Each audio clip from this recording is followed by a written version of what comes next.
Oscar Fredriksson and Dakota De May gonna lead the field to the green. Green flag is out, and Oscar jumps on the gas, and he is underway and leads the field down the start-finish line as there's a car going off already. Not sure who that was. Might have been Thomas Jensen, but we dive into turn 1 for the first time. As Oscar Fredriksson holds a very nice lead here, going into the S's for the first time. Patrick Silvassi P2, Alfie Moore in P3. Dakota De May dropping all the way down to P4, so not the greatest of starts for him. As everybody goes single file already through the S's. So yeah, Thomas Jensen already crashing out at the start. Not sure what happened to him. We'll bring up a replay very soon. So the end of lap 1 as Torin Majid gets his way around Seb Kinder there in the chicane. Oscar Fredriksson leads lap 1. Patrick Silvassi and Alfie Moram round off the top 3. Let's quickly shift to this battle for position here. Oh, this is a nice group of cars. Led by Torin Majid into turn 1. As Jessica Sabin has a look up the inside of Seb Kinder there. Let's see if she can make a pass happen here into turn 3. Not able to do so. Jessica Sabin loops herself around in the double red-hander, the first of the two. And she's on the black primary tires, so the black's probably not up to temperature yet. So coming to the green flag. Through the final corner here, and yes, on the power. Bit of wheel spin there, and he spins around. Luckily nobody else hit him there. On board with her here in the 28. Gets a bit of the curb as well, and that just unsettles the car. Almost saved it, but then touched the grass and spun around completely, so that was a bit unfortunate for her. Did get word from Patrick Silvassi going off the track though, so here he is, trying to hold on to P2, and he slides through turn 6 here. And he still holds on to that position, but loses a lot of time to Oscar Fredriksson, so not optimal for his race. Oh, Torin gonna have a look here into the chicane on the outside line. Dakota wisely backs out of that one. He recognizes it's too early in the race to really fight that one.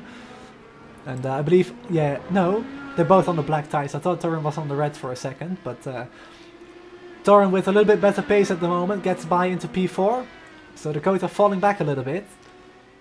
Currently we have 4 drivers on the the alternate tires, the Firestone Reds, which are Oscar Fredriksson in P1, Patrick Silvassi in P2.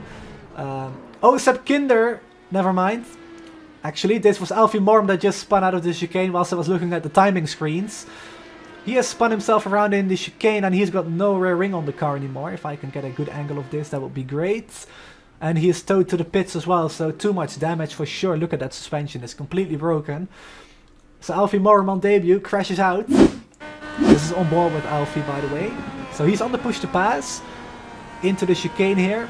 Clips the grass on the inside a little bit there, and then gets some oversteer on the exit, and he goes into that wall as well. So damage on both ends of that car. And oh, Torin sees him at the latest moment there, and he did actually briefly get some damage, but by iRacing that was corrected. Apparently that was netcode, iRacing said, so they repaired Torin's car, and he is still running. Same can be said about Dakota, so they were very lucky to get away with that. But Matt Houston on the outside now of Seb Kinder going into the chicane. Brakes later than Seb though, goes in a little bit deep. The two drivers giving plenty of space and respect to each other, and Seb Kinder still holding on around the outside here. Oh, they make contact, and Matt Houston is involved, and Jessica Sabin also involved, and that was a lot of space given right until that moment when they just didn't have enough, and that is a lot of carnage here with all these race cars. Matt Houston completely killed there, he's in the wall. And you can see the aerial view. So Matt Houston on the outside goes in deep like I covered. Then Seb Kinder gets a very nice run out of the final corner. And then Matt Houston, yeah, he thinks he is clear, I would assume. And goes back to the normal racing line, but Seb Kinder is halfway alongside there.